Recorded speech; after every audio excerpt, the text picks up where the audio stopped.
پر پوچھا یا رسول اللہ زلزلے کیوں آتے ہیں؟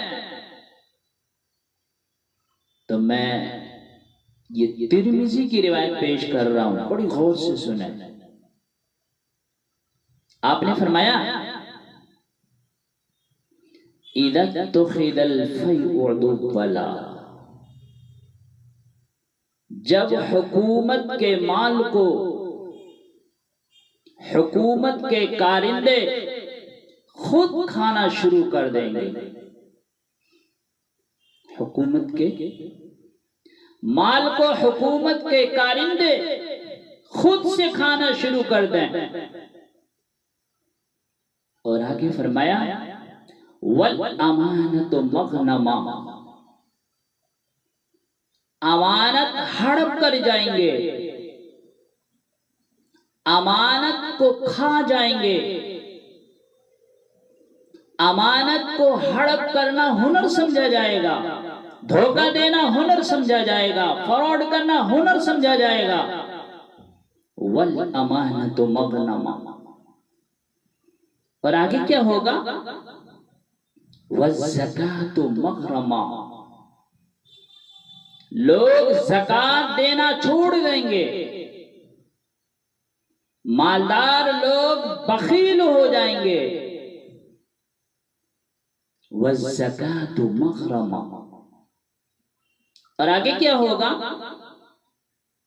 وتعلم لغیر الدین، اور علماء کے قدم بھی آخرت کے بجائے مخلوق کی طرف اٹھنا شروع ہو جائیں گے۔ دین کا علم آخرت کے بجائے دنیا کمانے کے لیے طلب کیا جائے گا۔ اور آگے کیا ہوگا؟ وَسَادَ الْقَبِيلَةَ فَاسِقَهُمْ، قبیلے کی سرداریاں فاسق اور فاجر لوگوں کو ملیں گے، ظالم لوگوں کو ملیں گے، بدمعاش لوگوں کو ملیں گے، جبار لوگوں کو ملیں گے، جیسے آج ہے۔ دیکھ رہے ہیں بڑے لوگ کیا کر رہے ہیں؟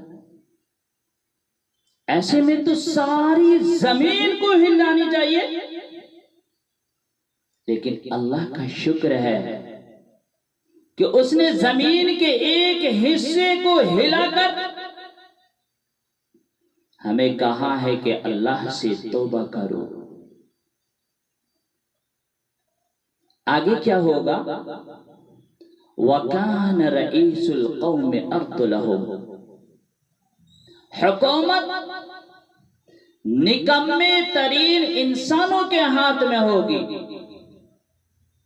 جن کے سینے میں دل نہیں پتھر ہوگا،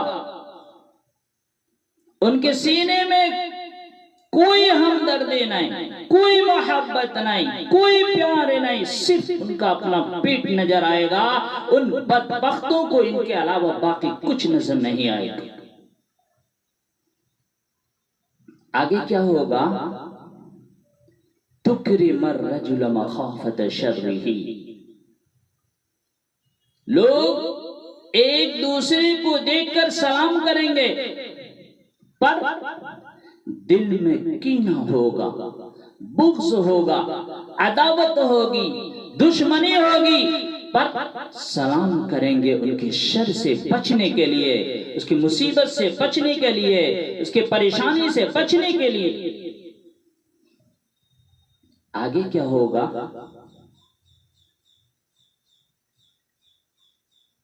ہائے ہائے ہائے ہائے، یہ جب میں پڑھتا ہوں نا اور سنتا ہوں تو میرا دل نا، کیا بتاؤں میں آپ کو، وَارْتَفَتِ الْأَصْوَاتُ فِي الْمَسَاجِدِ، مسجدوں میں لڑائیاں شروع ہو جائیں گی، جھگڑے شروع ہو جائیں گے، فرقہ واریت کی آگ بھڑک اٹھے گی، اور یہ نادان خطیب ایسی آگ لگائیں گے، ایسی آگ لگائیں گے کہ سارا چمن جل کر راکھ ہو جائے گا۔ ہائے ہائے، آگے کیا ہوگا؟ وَزَهَرَتِ الْقَيْنَاتُ وَالْمَعَازِقُ، گانے والیاں عام ہو جائیں گی، معظم و محترم ہو جائیں گی، ان کو میڈم اور فنکارہ کے لقب سے پکارا جائے گا، ایوارڈ سے نوازا جائے گا۔ جب ایسا ہوگا تو پھر اس امت کا مقدر سمجھ جائیے کیا ہونے والا ہے۔ اس امت کا مقدر ڈوبنا بالکل طے ہے۔ وَزَهَرَتِ الْقَيْنَاتُ وَالْمَعَازِقُ، اس امت کا مقدر ڈوبنا بالکل طے ہے۔ علامہ اقبال رحمۃ اللہ علیہ کی وہ شعر مجھے ہمیشہ یاد رہتی ہے۔ ہائے ہائے، آ تجھ کو بتاتا ہوں کہ تقدیر امم کیا ہے، آ تجھ کو بتاتا ہوں کہ تقدیر امم کیا ہے، شمشیر سنا اول تاؤش رباب آخر۔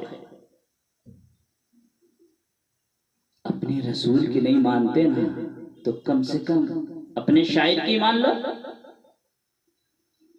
علامہ اقبال مرحوم نے کیا کہا کہ آؤ تمہیں قوموں کی تقریر بتاتا ہوں، ان کے عروج و زوال کی داستان بتاتا ہوں۔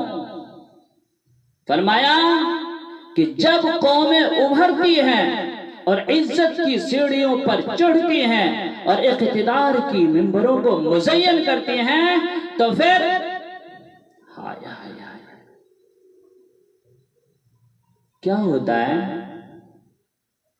تیروں کی سنسناہٹ، تلواروں کی جھنکار اور نیزوں کی کھڑکھڑاہٹ ان کا نغمہ بن جاتا ہے۔ جب وہ ذلت کے گڈھوں میں گرتی ہے تو وہ پستی کا شکار ہو جاتی ہے